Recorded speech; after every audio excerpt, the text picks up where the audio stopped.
Өглөөний мэнд хүргэе.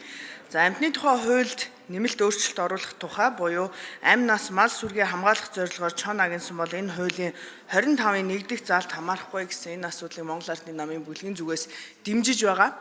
За сая чуулганы завсарлагын үеэр бол Монгол Ардын намын бүлгийн Улсын хурлын гишүүдийн олон хол тойрогтой ажиллаж хөдөө орон нутгаар болон одоо Улаанбаатар нийслэл хотоор ажилласан. За хөдөө орон нутгаар ажилласан гишүүдийн хувьд бол чоны асуудал за мөн үүнээс гадна бол иргэсийн асуудлыг бол олон иргэд хөндөж ярьсан.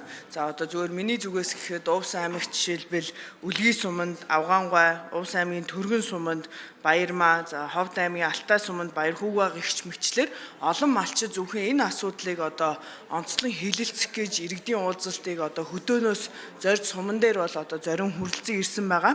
За тэгэхээр энэ удаа бол нэг зүйлийг онцлон хэлэхэд одоогийн байдлаар сүүлийн жилүүдэд бол байгаль орчин уур амьсгал өөрчлөлтийн яам бол яг энэ асуудлыг шийдэл бол байдаг. Гэхдээ энэ айгүй явцтай иргэд бол зөвшөөрөл явж авах ёстой байдаг. Жилээс жил байгаль орчны сайдын журмыг хүлээдэг.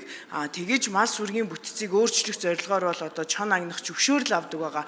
Тэгэхээр парламентын 3 төгөлдрөшлийн одоо зорилтын хүрээнд энэ асуудлыг илүү хөнгөвчлөх гэсэн одоо төрийн олон шат дараатай энэ дамжлагыг алгасах гэсэн зорилтоор одоо хөнгөвчлсөн энэ 25-ын 1 гэсэн энэ заалтыг оруулж ирж энэ 25-ын 7 гэсэн заалтыг одоо оруулж ирж байгаад талархалтай байна. Тэгээ цаашдаа ч гэсэн олон бас хуулийн төслүүд яг өдөр тутмын иргэдийн амьдралд эдгээр нөгөө хуульд авсан журмууд болон энэ уялдаа хангагдаагүй эсвэл илүү их иргэдэд дарамт учруулдаг энэ зөвшөөрлийн асуудлуудыг хөнгөвчлөхийн одоо нэг жишээг өнөөдөр бид хэлэлцэж байгаад баяртай байна. Харин цаашид энэхүү одоо заалт бол иргэд амь насаа болон мал сүргийн хамгаалах зорилтоор бол зөвшөөрөл шаардлагагүй гэдэг энэ заалтыг бол бусад зүйлсээр одоо магадгүй ашиглах одоо чон агнах зөвхөн зорилтоор спортоор байна уу бусад зорилтоор ашиглах энэ зүйлийг бол одоо хумих талаас бол байгаль орчин уур амьсгалын өөрчлөлтийн яам за мөн одоо